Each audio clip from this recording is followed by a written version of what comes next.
AG ನ್ಯೂಸ್ಗೆ ಸ್ವಾಗತ. ಕರ್ನಾಟಕದ ನೆಲ, ಜಲ, ಭಾಷೆ, ಸಂಸ್ಕೃತಿ ಹಾಗೂ ಸಾಮಾಜಿಕ ಸೇವೆಯನ್ನ ಪ್ರಮುಖ ಧ್ಯೇಯವಾಗಿಟ್ಟುಕೊಂಡು ಕರ್ನಾಟಕ ರಕ್ಷಣಾ ಟೈಗರ್ಸ್ ಸಂಘಟನೆಗೆ ನಗರದ ಕನ್ನಡ ಭವನದಲ್ಲಿ ಭಾನುವಾರ ವಿದ್ಯುಕ್ತ ಚಾಲನೆ ಕೊಡಲಾಗಿದೆ. ಈ ಹಿಂದೆ ಕರ್ನಾಟಕ ಯುವ ಸೇನೆ ಹೆಸರಲ್ಲಿ ಕಾರ್ಯನಿರ್ವಹಿಸ್ತಾ ಇದ್ದ ಸಂಘಟನೆ ಇದೀಗ ಕರ್ನಾಟಕ ರಕ್ಷಣಾ ಟೈಗರ್ಸ್ ಹೆಸರಲ್ಲಿ ತನ್ನ ಕಾರ್ಯಚಟುವಟಿಕೆಗಳನ್ನು ಆರಂಭ ಮಾಡಿದೆ. ಕಾರ್ಯಕ್ರಮಕ್ಕೂ ಮುನ್ನ ಸಂಘಟನೆಯ ರಾಜ್ಯಾಧ್ಯಕ್ಷ ಹರೀಶ್ ಆರ್ ಅವರು ರಾಣಿ ಚೆನ್ನಮ್ಮ ವೃತ್ತದಲ್ಲಿ ಇರುವ ಕಿತ್ತೂರು ರಾಣಿ ಚೆನ್ನಮ್ಮ ಅವರ ಪುತ್ಥಳಿಗೆ ಮಾಲಾರ್ಪಣೆ ಮಾಡಿ ಗೌರವ ಸಲ್ಲಿಸಿದ್ರು. ನಂತರ ಅಲ್ಲಿಂದ ಕನ್ನಡ ಭವನದವರೆಗೆ ಕಾರ್ಯಕರ್ತರ ಭವ್ಯ ಮೆರವಣಿಗೆ ನಡೆಯಿತು. ಉದ್ಘಾಟನಾ ಸಮಾರಂಭದಲ್ಲಿ ಮಾತನಾಡಿದ ಹರೀಶ್ ಆರ್, ಕನ್ನಡ ನಾಡು, ನುಡಿ, ನೆಲ ಮತ್ತು ಜಲದ ರಕ್ಷಣೆಗೆ ಕಳೆದ 25 ವರ್ಷಗಳಿಂದ ವಿವಿಧ ರೀತಿಯ ಹೋರಾಟಗಳನ್ನು ನಡೆಸ್ತಾ ಇದ್ದೀವಿ. ಈಗ ಹೊಸ ಸಂಘಟನೆಯ ಮೂಲಕ ಹೋರಾಟವನ್ನು ಮತ್ತಷ್ಟು ಸಂಘಟಿತವಾಗಿ ಹಾಗೂ ಪರಿಣಾಮಕಾರಿಯಾಗಿ ಮುಂದುವರಿಸಲಾಗುತ್ತೆ ಎಂದಿದ್ದಾರೆ. ಬೆಳಗಾವಿ ಕರ್ನಾಟಕದ ಅವಿಭಾಜ್ಯ ಅಂಗವಾಗಿದ್ದು ಗಡಿ ವಿವಾದದ ಕುರಿತು ಯಾವುದೇ ಗೊಂದಲಕ್ಕೆ ಅವಕಾಶ ಕೊಡಬಾರದು. ಮಹಾನಗರ ಪಾಲಿಕೆಯಲ್ಲಿ ಬೆಳಗಾವಿ ಕರ್ನಾಟಕದ ಅವಿಭಾಜ್ಯ ಅಂಗ ಎಂಬುದನ್ನು ಪುನರುಚ್ಚರಿಸುವ ಠರಾವನ್ನ ಅಂಗೀಕರಿಸಬೇಕು. ರಾಜ್ಯದ ನೆಲ, ಜಲ ಹಾಗೂ ಭಾಷೆಗೆ ಧಕ್ಕೆ ಉಂಟಾದರೆ ಸಂಘಟನೆ ತೀವ್ರ ಹೋರಾಟ ಮಾಡುತ್ತೆ ಅಂತ ಎಚ್ಚರಿಕೆ ಕೊಟ್ಟಿದ್ದಾರೆ. ಬೆಳಗಾವಿಯಲ್ಲಿ ಗಂಡುಗಲಿ ನಾಡು, ಇವತ್ತು ಆ ನಾಡಲ್ಲಿ ಇವತ್ತು ಮೊದಲನೇ ಬಾರಿ ನಾವು ಈ ಸಂಘಟನೆನ ಇವತ್ತು ಉದ್ಘಾಟನೆ ಮಾಡಲಿಕ್ಕೆ ಬಂದಿದ್ದೀವಿ. ಸೊ ಮುಂದೆ ಇದು ದೊಡ್ಡ ಮಟ್ಟದಲ್ಲಿ, ಯಾಕಂದರೆ ನಾವು ಈ ಸುಮಾರು 26 ವರ್ಷ ನಾವು ಹೋರಾಟಗಳು ಮಾಡ್ಕೊಂಡು ಬಂದಿರೋವಂಥವ್ರು. ಯಾಕಂದ್ರೆ ನಮ್ಮ ಸಂಘಟನೆ ಏನು ಹೊಸದೇನಲ್ಲ. ಸೊ ಈ ಹೆಸರಲ್ಲಿ ಈಗ ಮೊದಲನೇ ಬಾರಿ ಇಲ್ಲಿ ಉದ್ಘಾಟನೆಯನ್ನು ಮಾಡಿದ್ದೀವಿ. ಸೊ ಮುಂದೆ ಕನ್ನಡ ನಾಡು, ನುಡಿ, ನೆಲ, ಜಲ, ಭಾಷೆ ಮತ್ತು ಗಡಿ ವಿಚಾರಗಳು ಯಾವುದೇ ಒಂದು ವಿಚಾರ ಬಂದರೂ ಸಹ ಇದು ಬರೀ ಕರ್ನಾಟಕ ರಕ್ಷಣಾ ಟೈಗರ್ಸ್ ಅಲ್ಲ, ನಿಜವಾದ ಟೈಗರ್ಸ್ನ ತೋರಿಸುವಂಥ ಕೆಲಸ ನಾವು ಮಾಡ್ತೀವಿ ಅನ್ನೋದನ್ನು ನಾನು ಹೇಳಲಿಕ್ಕೆ ಇಷ್ಟಪಡ್ತೀನಿ.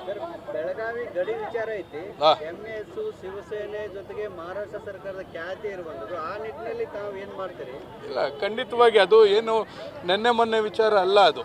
ಯಾಕಂದರೆ 1956ರಿಂದ ಏನು 2004ರಲ್ಲಿ ಸುಪ್ರೀಂ ಕೋರ್ಟಲ್ಲಿ ಪಿಟಿಷನ್ ಸಹ ಹಾಕ್ಕೊಂಡಿದ್ದಾರೆ. ಸೊ ಈ ಥರ ಯಾಕಂದ್ರೆ ಸುಮಾರು ವರ್ಷಗಳಿಂದ ನಡೀತಾ ಇರೋವಂಥ ವಿಚಾರಗಳು. ಯಾಕಂದರೆ ಬೆಳಗಾವಿ ಮೇಯರ್ ಮಸಿ ಬಳ್ದಾಗಲೂ ಸಹ ಸೊ ಆ ಹೋರಾಟದಲ್ಲೂ ಸಹ ನಾವು ಇದ್ದೀವಿ, ಇಲ್ಲ ಅಂತಿಲ್ಲ.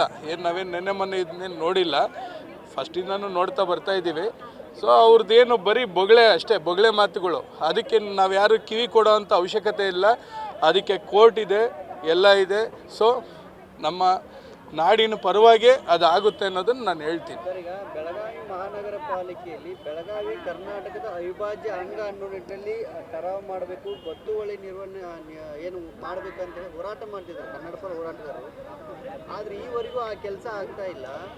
ಆ ಬಗ್ಗೆ ಏನು ಹೇಳ್ತೀರಿ? ಖಂಡಿತವಾಗಿ ನೀವು ಕೇಳೋವಂಥ ವಿಚಾರ ಕರೆಕ್ಟ್ ಇದೆ. ಸೊ ನಾನು ಅದ್ರ ಬಗ್ಗೆ ಏನು ಹೇಳಲ್ಲ. ಯಾಕಂದರೆ ಇವತ್ತು ರಾಜ್ಯ ಸರ್ಕಾರಗಳು ಈ ಕೆಲಸ ಮಾಡಬೇಕಿದೆ. ಏನಂದರೆ ಈ ರಾಜ್ಯ ಸರ್ಕಾರಗಳು ಇವತ್ತು ಯಾವ ರೀತಿ ಆಗಿದೆ ಅಂದರೆ ದಪ್ಪ ಚರ್ಮದ ಸರ್ಕಾರಗಳು ಆಗಿದೆ. BJP ಬರ್ಬೋದು ಅಥವಾ ಕಾಂಗ್ರೆಸ್ ಬರ್ಬೋದು, ಯಾವುದೇ ಒಂದು ಸರ್ಕಾರ ಬಂದರೂ ಸಹ ಸರ್ಕಾರಗಳು ಅದೇ ಥರ ಇದೆ. ಸರ್ಕಾರಕ್ಕೆ ಬಿಸಿ ಮುಟ್ಟುವಂಥ ಕೆಲಸ ನಾವು ಮುಂದಿನ ದಿನಗಳಲ್ಲಿ ಮಾಡ್ತೀವಿ. ಸೊ ಅದಂತೂ ಖಂಡಿತ. ಟೈಗರ್ಸ್ ಎಂಬ ನೂತನ ಉದ್ಘಾಟನೆ ಇದಲ್ಲ. ಕರ್ನಾಟಕ ರಕ್ಷಣಾ ವೇದಿಕೆ ಯುವ ಸೇನೆ ಬೆಳಗಾವಿಯಲ್ಲಿ ಹೋರಾಟ ಮಾಡ್ಕೋತು ಬೆಳವಣಿಗೆ ಮಾಡ್ಕೋತು ಇತ್ತು. ಆದರೆ ನಾವು ಟೈಟಲ್ಲು ಮತ್ತು ಲೋಗೋವನ್ನು ಚೇಂಜ್ ಮಾಡಿ ಅದನ್ನು ಕರ್ನಾಟಕ ರಕ್ಷಣಾ ಟೈಗರ್ಸ್ ಎಂಬ ನೂತನವಾಗಿ ಉದ್ಘಾಟನೆ ಮಾಡತ್ತವು. ಅದು ಇನ್ನೂ ತಕ್ಕ ನಾವು ಕನ್ನಡ ತಾಯಿ ಸೇವೆ ಮಾಡ್ಕೋತು ಹೋರಾಟ ಮಾಡ್ಕೋತು ಬಂದು 10 ವರ್ಷ ಆಯಿತು. ಇನ್ನೂ ಕೂಡ ಕರ್ನಾಟಕ ರಕ್ಷಣಾ ಟೈಗರ್ಸ್ ವತಿಯಿಂದ ಹೋರಾಟ ಮಾಡ್ತೇವೆ. ತಾಯಿ ಭುವನೇಶ್ವರಿಗೆ ಸೇವೆ ಮಾಡ್ಕೋತು 8 ದಿನ ಹೆಂಗೆ ಬಂದವಲ್ಲ ಅದೇ ಥರನ ಬರ್ತವೆ.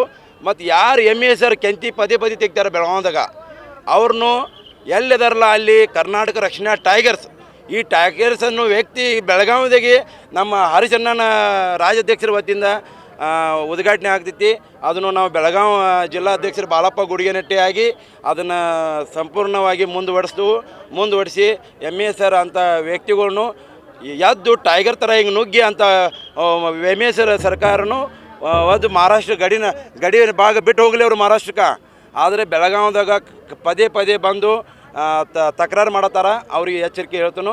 ಮತ್ತು ಕರ್ನಾಟಕ ರಕ್ಷಣಾ ಟೈಗರ್ಸ್ ವತಿಯಿಂದ ನಾವು ಇವತ್ತು ನೂತನವಾಗಿ ಉದ್ಘಾಟನೆ ಇಟ್ಟಿದ್ದೆವು ತಾಯಿ ಭುವನೇಶ್ವರಿಗೆ. ಇನ್ನೂ ತನಕ ನಾವು ಸೇವಾ ಮಾಡ್ಕೋತದೆವು, ಇನ್ನು ಮುಂದೆ ಸೇವಾ ಮಾಡ್ತೇವೆ. ಜೈ ಭುವನೇಶ್ವರಿ. ಇನ್ನು ಕಾರ್ಯಕ್ರಮದಲ್ಲಿ ಸಂಘಟನೆಯ ಜಿಲ್ಲಾಧ್ಯಕ್ಷ ಬಾಳಪ್ಪ ಗುಡಗೇನಟ್ಟಿ, ಜಿಲ್ಲಾ ಉಪಾಧ್ಯಕ್ಷ ಲಕ್ಷ್ಮಣ ಲಮಾಣಿ, ನಗರ ಹಾಗೂ ವಿವಿಧ ತಾಲೂಕು ಘಟಕಗಳ ಅಧ್ಯಕ್ಷರು, ಉಪಾಧ್ಯಕ್ಷರು, ಪದಾಧಿಕಾರಿಗಳು ಹಾಗೂ ಕಾರ್ಯಕರ್ತರು ಭಾಗವಹಿಸಿದರು. ಇನ್ನು ಸಂಘಟನೆಯು ರಾಜ್ಯದ ಹಿತಾಸಕ್ತಿಗಳ ರಕ್ಷಣೆ, ಕನ್ನಡ ಭಾಷೆ ಅಭಿವೃದ್ಧಿ, ಸಾಮಾಜಿಕ ಸೇವಾ ಕಾರ್ಯಗಳು ಹಾಗೆಯೇ ಯುವ ಜನರನ್ನ ಸಂಘಟಿಸುವ ಉದ್ದೇಶದಿಂದಾಗಿ ಮುಂದಿನ ದಿನಗಳಲ್ಲಿ ರಾಜ್ಯದಾದ್ಯಂತ ತನ್ನ ಚಟುವಟಿಕೆಗಳನ್ನು ವಿಸ್ತರಿಸುತ್ತೆ ಅಂತ ಪದಾಧಿಕಾರಿಗಳು ಕೂಡ ತಿಳಿಸಿದ್ದಾರೆ.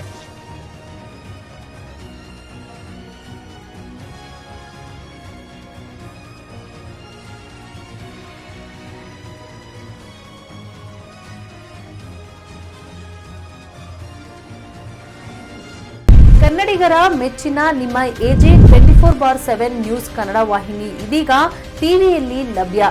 ವೇಳೆ ನೋಟಿಸ್ ಕೊಟ್ಟಿದ್ರೆ ವಾಪಸ್ ತಗೋತೀವಿ. ಇವತ್ತು ವಕ್ಫ್ ಪ್ರಾಪರ್ಟಿ ಅಂತೇಳಿ ಬರ್ತದೆ ಅಂತ ಹೇಳಿದ್ರೆ ರೈತರು ಬೀದಿಗೆ ಬದಲು ಏನ್ ಮಾಡ್ಬೇಕಾಗತ್ತೆ?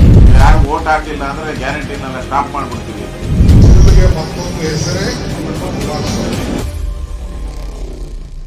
ಕರ್ನಾಟಕ ಮತ್ತು ದೇಶ ವಿದೇಶ 360 ಡಿಗ್ರಿ ಸುದ್ದಿ ಹಾಗೂ ಉತ್ತರ ಕರ್ನಾಟಕ, ಬೆಳಗಾವಿ, ಬಾಗಲಕೋಟೆ, ಧಾರವಾಡ, ಹಾವೇರಿ, ಗದಗ, ಬಿಜಾಪುರ ಜಿಲ್ಲೆಯ ಕ್ಷಣ ಕ್ಷಣದ ವಿವರವನ್ನ ಪಡೆಯುವುದಕ್ಕೆ ಎಜೆ 24/7 ನ್ಯೂಸ್ ಕನ್ನಡ ವಾಹಿನಿಯನ್ನ ಲೈಕ್ ಮಾಡಿ, ವಿಡಿಯೋಗಳನ್ನ ಶೇರ್ ಮಾಡಿ, ಕಮೆಂಟ್ ಮಾಡುವ ಮೂಲಕ ನಮ್ಮ ವಾಹಿನಿಗೆ ಸಹಕಾರ ನೀಡಿ ಮತ್ತು ಚಾನೆಲ್ ಅನ್ನ ಸಬ್ಸ್ಕ್ರೈಬ್ ಮಾಡಿ.